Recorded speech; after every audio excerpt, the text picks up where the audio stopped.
palmas para Jesus. Louvado seja Deus por essa oração. Obrigado. Obrigado, meninas. Muito feliz com tudo que tem acontecido aqui. E diria que com uma das partes mais difíceis, né? Depois de tantos homens e mulheres influentes, cheios do Espírito Santo, eu fico aqui como o último preletor dessa conferência, mas eu sou só aqui um corpo, né? E quem vai falar com vocês é o mesmo Espírito que falou em todas as outras ministrações. Então, que você possa receber essa palavra. E nós precisamos deixar o Espírito Santo nos influenciar, gente. Precisamos que o Espírito Santo influencie as nossas vidas. E o que é influência? Né? O que significa isso? O que é influência? Influência nada mais é do que o poder de produzir um efeito sobre alguém ou alguma coisa. Então você tem o poder de influenciar. O que é isso? Você, através de alguma atitude, através de algo que você faz, você produz um efeito. E o que é um efeito? O efeito é gerado, é produzido por uma causa, né? E aí, no mundo corporativo, a gente usa um termo que é, quando a gente encontra um problema, a gente quer encontrar a causa raiz daquele problema. Então a gente vai lá na causa, né? Olha a palavra causa de novo, a causa, para quê? Para entender o que é que está gerando aquele efeito, o que é que está gerando aquele problema. Então, sempre que há efeitos, existe uma causa por trás disso. Quando nós vamos ao médico, a gente vai no médico porque sentimos uma dor de cabeça, sentimos o coração dar uma acelerada, dar aquela fisgada, sentimos falta do paladar, né? Hoje em dia está muito comum, por conta do Covid, a gente sente alguns sintomas. Esses sintomas, eles são o efeito. Então a gente está olhando para o efeito. Aí você chega lá no médico, você começa a falar para ele, olha, eu estou sentindo dor de cabeça, eu estou sentindo meu coração palpitar, estou sentindo formigamento, estou sentindo dor na perna. E você começa a falar para o médico o efeito, os sintomas, tudo aquilo que você está sentindo porque tem algo acontecendo no seu corpo. E esse algo é a causa. E o médico é que vai diagnosticar, é o médico que vai fazer uma análise desses efeitos, desses sintomas, para chegar na causa raiz. Obrigado, Mari. Deus abençoe. E aí, depois que o médico ele dá o diagnóstico, né? Ele dá lá o seu diagnóstico, ele passa uma receita. E a gente vai lá, compra o remédio, a gente toma o remédio, e o que acontece com a gente?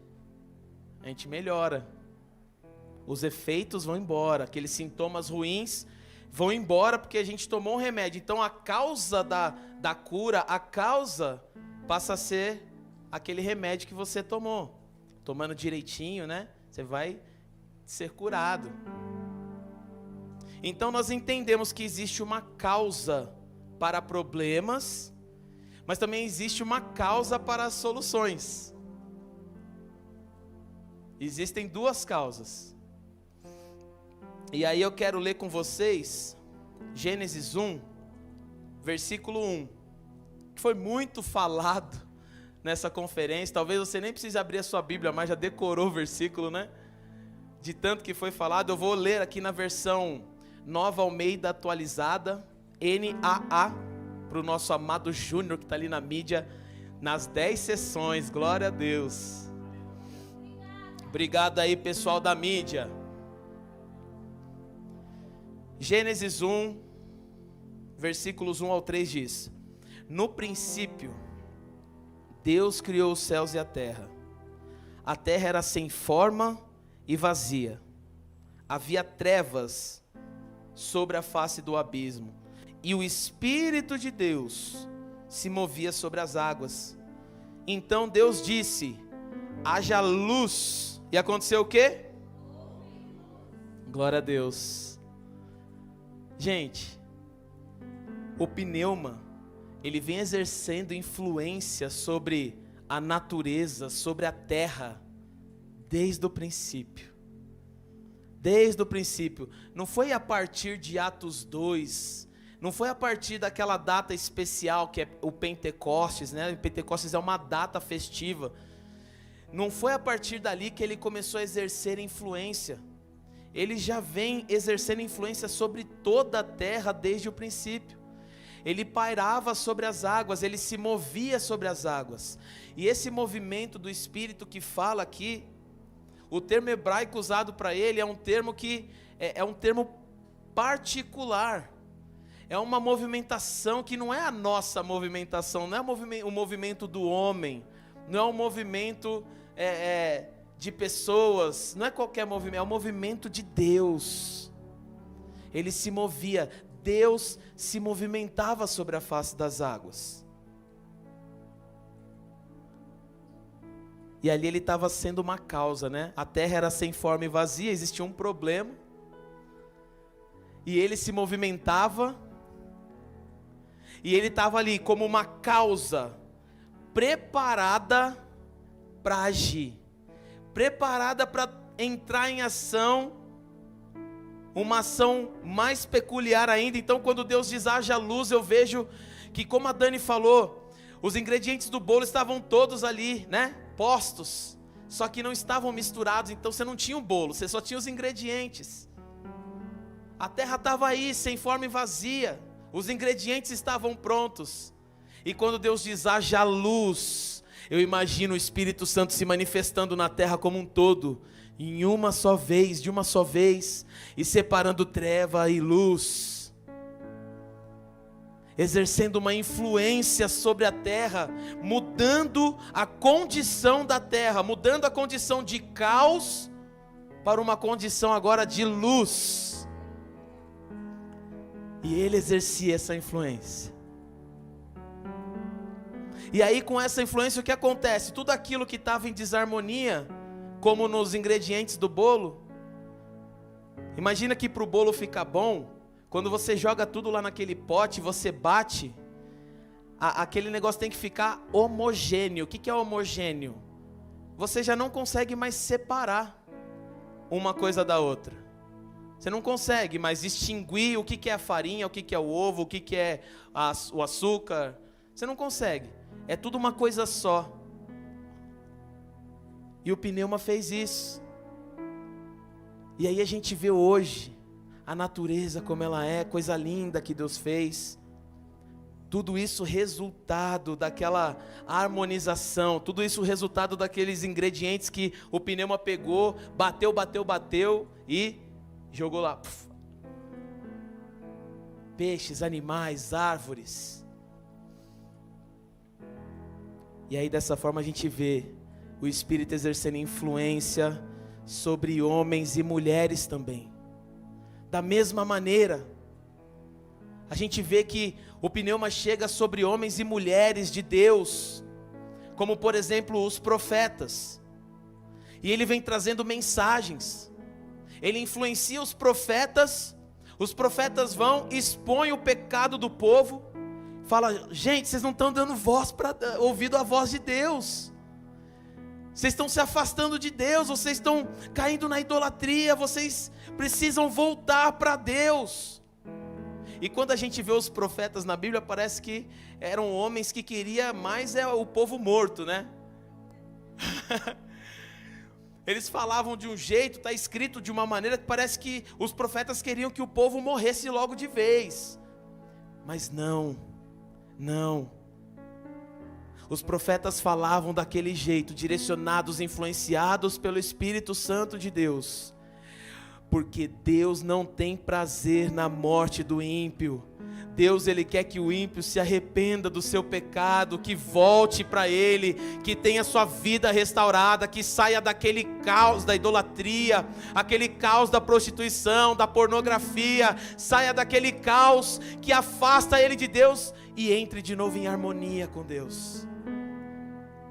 Por isso o Espírito Santo influenciava esses homens e mulheres para voltar para os braços do Pai. Mas por quê? Porque nós vemos tantas vezes, os profetas falando tantas vezes.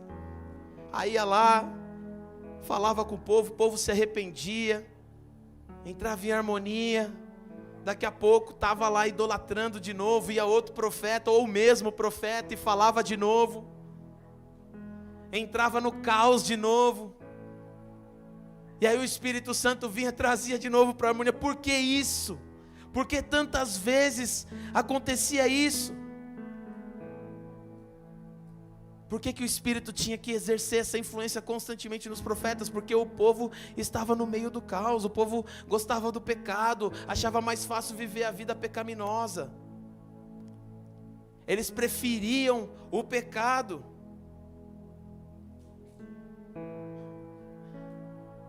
E aí, para tirar o povo do caos, ele ia lá na sua graça e misericórdia. Falava com o profeta trazia tudo de volta. Em Gênesis 3, versículo 4 diz o seguinte: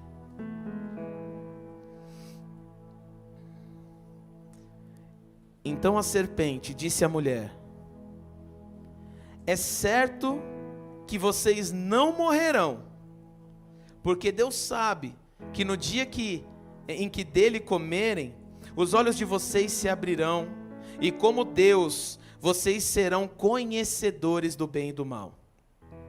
Vendo a mulher que a árvore era boa para se comer, agradável aos olhos, e árvore desejável para dar entendimento, tomou o seu fruto e comeu, e deu também ao marido, e ele comeu. Deixa eu beber uma aguinha.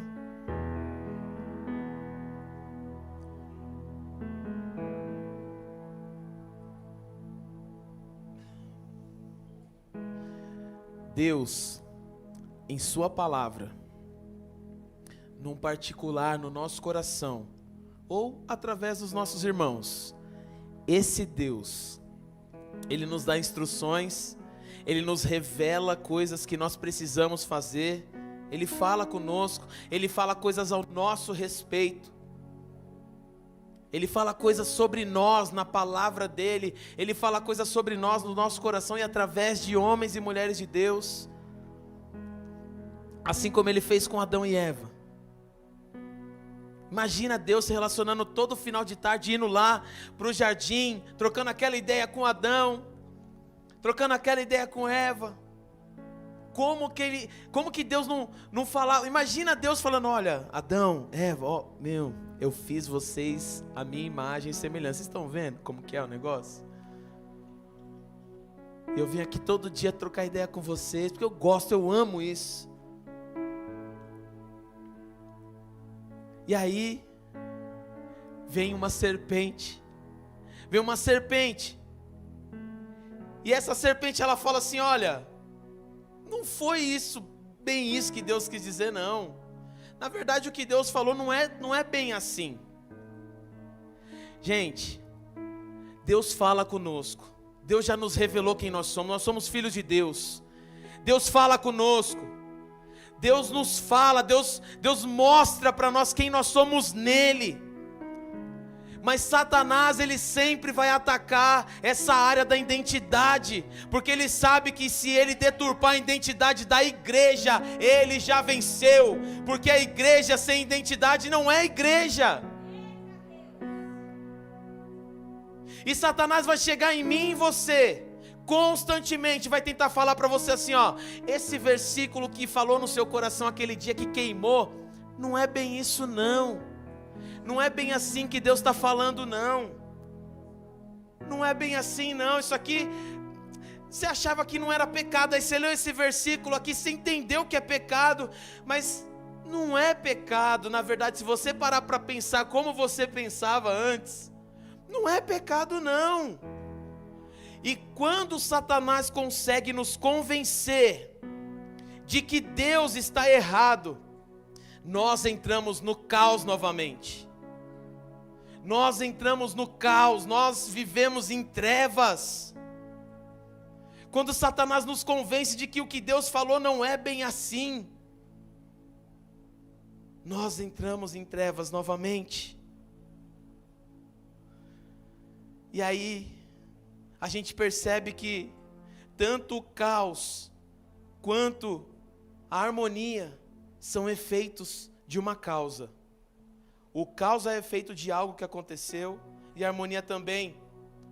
A causa maligna, Satanás, o pecado, caos. Causa benigna, Espírito Santo, verdade, santidade, harmonia. E Satanás, ele não obteve sucesso só com Eva e Adão, com Adão e Eva, não. Satanás, ele teve muito sucesso nas suas tentativas, com muita gente. Com muita gente. Olha só, a gente vê que Satanás lá em Gênesis, ele era uma serpente. Ele era uma serpente lá em Gênesis. E Deus falou assim: ó, porque você fez isso, você vai rastejar e você vai comer pó. Você vai comer pó.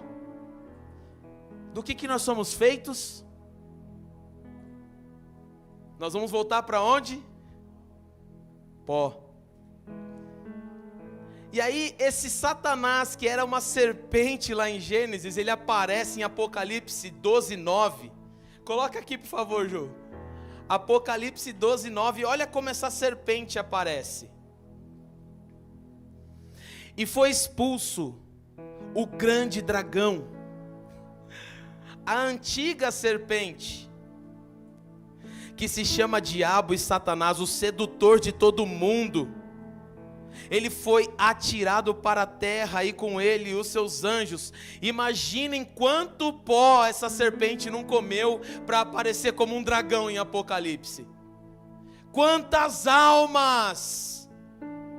Quantas almas! Quantas almas se deixaram ser enganadas por Satanás? Quantas almas ouviram a voz do diabo falando: não é bem assim, isso não tem nada a ver. Isso não tem nada a ver.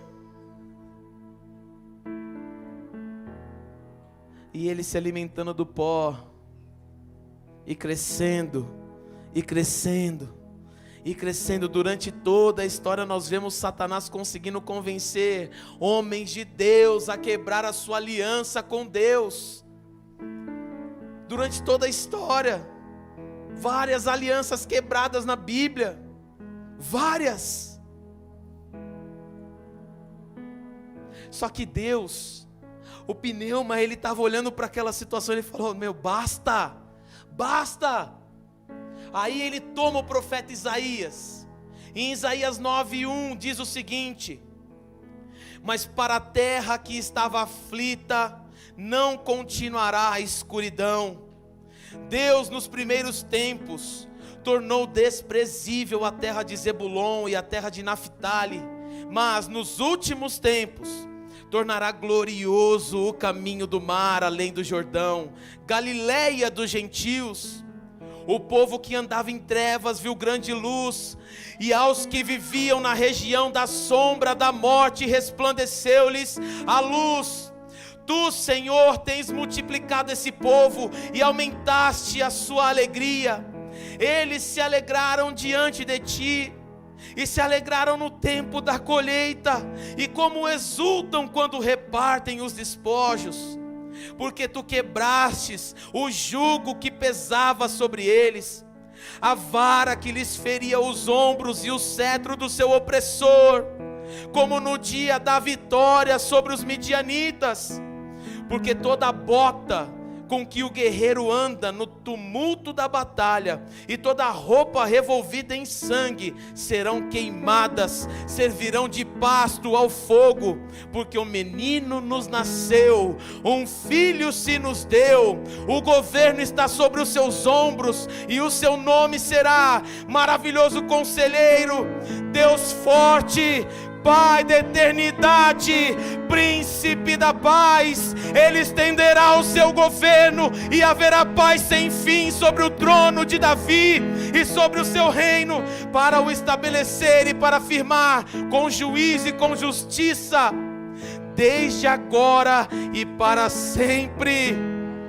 O zelo do Senhor dos Exércitos fará isso. E nós vemos se cumprindo essa promessa parcialmente no nascimento de Jesus. E nós vemos se cumprindo essa promessa parcialmente no nascimento de Jesus. Parcialmente porque depois de nascer, Jesus ainda tinha uma história para cumprir, para caminhar, uma caminhada para completar. O nascimento não era o suficiente. O Rei da Glória, abandonando sua glória e descendo aqui, se humilhando, não era o suficiente. Como pode isso? Como pode isso? Não era suficiente ele descer do seu trono e se humilhar como homem e se fazer como nós, não era o suficiente. Ele ainda precisava ser humilhado mais e mais, precisava ser cuspido. A sua carne precisava ser destruída. Precisava ser destruída. A sua obra não estava completa no nascimento. E nem depois de tudo que ele viveu ainda não estava completa, porque ele precisava ir para a cruz. Ele precisava chegar até a cruz. E sabe o que ele faz antes de iniciar essa caminhada final para a cruz? Olha só, em Mateus 3,13 diz o seguinte: por esse tempo, Jesus foi da Galileia para o Rio Jordão, a fim de que João o batizasse. Por que Jesus, o Deus encarnado, precisava se batizar? Por quê? Porque ele sabia que só assim ele ia vencer o desejo da carne dele de largar tudo, de abandonar tudo. Porque naquele monte, enquanto ele orava e suava sangue, ele clamava ao Pai e falava: Pai, passa de mim esse cálice. Jesus não queria ir para a cruz. Jesus não queria ir para a cruz. No versículo 16 de Mateus 3 diz o seguinte: depois de batizado, Jesus logo saiu da água, e eis que os céus se abriram, e ele viu o Espírito de Deus descendo como pomba, vindo sobre ele. O próprio Jesus entendia: não tem como eu completar essa obra se o Espírito não vier sobre mim. Não tem como eu e você exercermos o nosso ministério plenamente se o pneuma não vier sobre nós. Não tem como, é impossível. Você pode fazer grandes eventos, mas se o pneuma não estiver presente, será grandes eventos e não passará disso. Não passará disso, mas quando o pneuma está presente, a gente vê o impossível acontecer. Para mim era impossível essa conferência acontecer do jeito que aconteceu. Excedeu minha expectativa em muito. E o pastor Júnior falou a mesma coisa. Excedeu em muito. Mas ele sabia que para se cumprir a profecia de Isaías 9, ele precisava do Espírito descendo sobre ele, dominando, influenciando ele. E além disso, olha que louco isso. Muita gente acha que, como o pastor disse, né? O Espírito é a terceira pessoa da Trindade e por isso ele é a terceira mesmo, em colocação. E não é assim. Não é assim. Ele é tão importante na Trindade que a palavra de Deus fala assim, ó: aquele que blasfemar contra o Pai, contra o Filho, vai ser perdoado, mas contra o Espírito, aí, meu querido, é fogo. E Jesus aqui, ó, João 16, versículo 7, o próprio Jesus fala sobre o Espírito e ele reconhece que é melhor que o Espírito esteja aqui do que ele esteja aqui. João 16, versículo 7 diz: mas eu lhes digo a verdade, é melhor para vocês que eu vá, porque se eu não for, o Consolador não virá para vocês, mas se eu for, eu o enviarei a vocês. Quando ele vier, convencerá o mundo do pecado, da justiça e do juízo. Do pecado porque eles não creem em mim, Da justiça, porque eu vou para o Pai e vocês não me verão mais. Do juízo, porque o príncipe desse mundo já está julgado. Aleluia, aleluia, aleluia. Assim como no princípio, no decorrer da história, assim como no princípio, no decorrer de toda a história, o pneuma vem exercendo influência para restaurar a harmonia onde havia caos. Desde o princípio, desde a terra sem forma e vazia, uma das funções, um dos ministérios dele é restaurar a harmonia onde tem o caos. Tem alguma parte na sua vida que está em caos, queridos? Precisa do pneuma. Tem alguma área da tua vida que você diz: meu Deus, eu não consigo me sair desse negócio, está um caos total, está uma destruição, uma sensação de destruição aqui nesse lugar. O pneuma pode restaurar a harmonia. O pneuma pode restaurar a harmonia. Só que depois da obra de Cristo, aleluia, o único que guardou a aliança com o Pai sem quebrar. Todas as alianças foram quebradas, mas a aliança de sangue que o nosso lindo Jesus fez, Ele não quebrou. Ele foi até as últimas consequências por mim e por você. Ele foi até a última gota de sangue por mim e por você. O seu sangue foi separado do seu corpo. E hoje eu vejo na Santa Ceia como que um negócio assim, uma figura do corpo sendo misturado de novo com sangue, Cristo vivendo dentro de nós. Ah, queridos, aquele sangue que foi separado hoje foi restabelecido, foi de novo juntado e vive em nós, porque o pneuma nos conduz nisso. Nós precisamos deixar o pneuma nos influenciar. A sua presença foi a coisa mais importante para a igreja primitiva.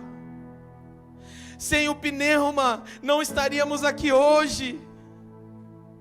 A sua presença foi a coisa mais importante. Naquela pregação de Pedro, a primeira pregação dele, 3.000 convertidos. Por quê? Porque lá estava o pneuma influenciando Pedro para falar as palavras certas, para fazer a coisa certa, influenciando aquela multidão para ouvir da maneira certa.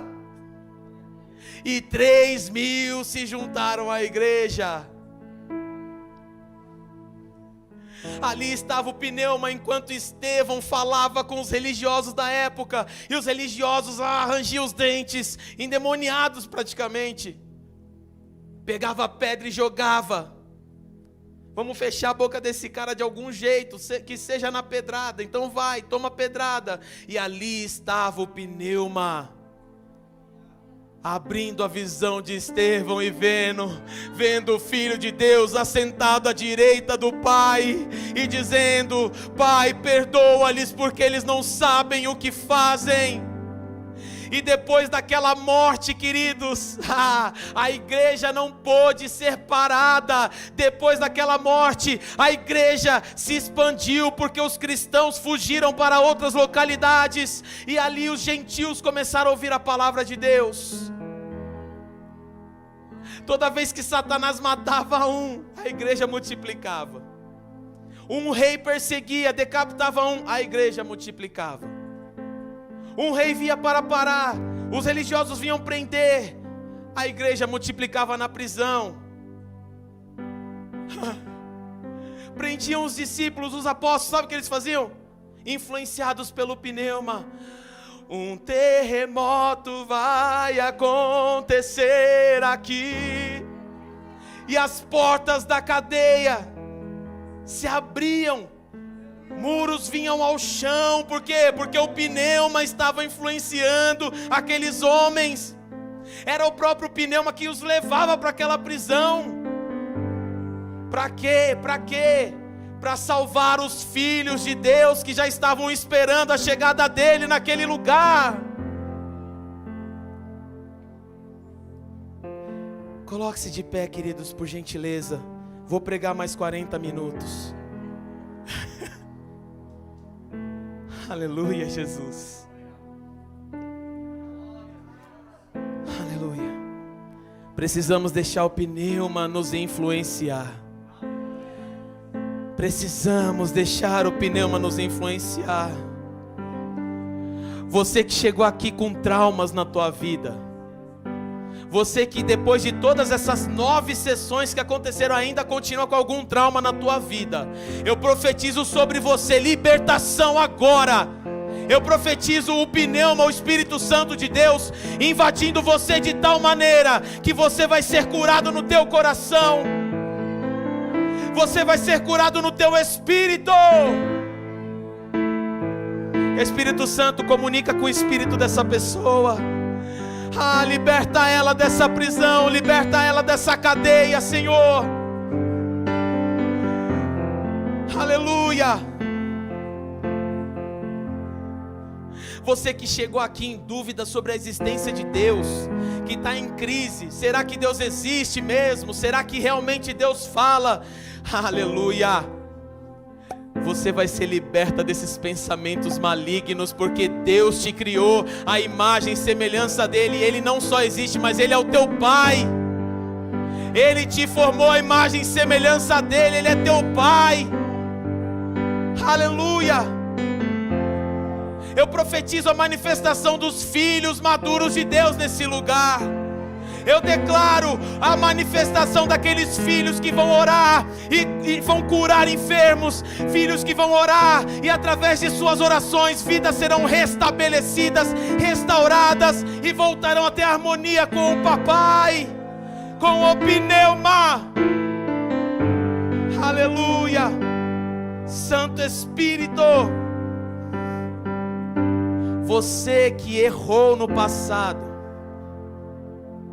que já se derramou em lágrimas, em arrependimento, já clamou a Deus pelo arrependimento, mas o diabo ainda continua tentando colocar um fardo nas suas costas. Em nome de Jesus, eu calo agora a boca do diabo. Ele não vai mais poder falar na tua orelha não. Você já recebeu o perdão de Deus, você já recebeu vida eterna, você já foi liberta. Então seja curada agora em nome de Jesus.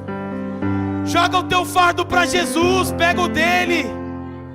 Pega o fardo dele para você, porque o dele é leve, o jugo dele é suave. Seja liberta em nome de Jesus.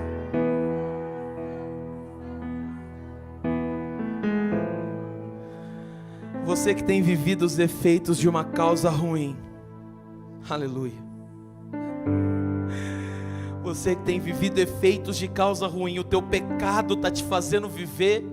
As consequências, elas não são boas. As consequências são pensamentos malignos, são setas do diabo para te afundar, para tentar te tirar da igreja. Não vou mais naquela igreja não. Eu não sinto mais a presença de Deus, não vou mais adorar a Deus não. Você sentindo ou não, não importa, Deus está aí.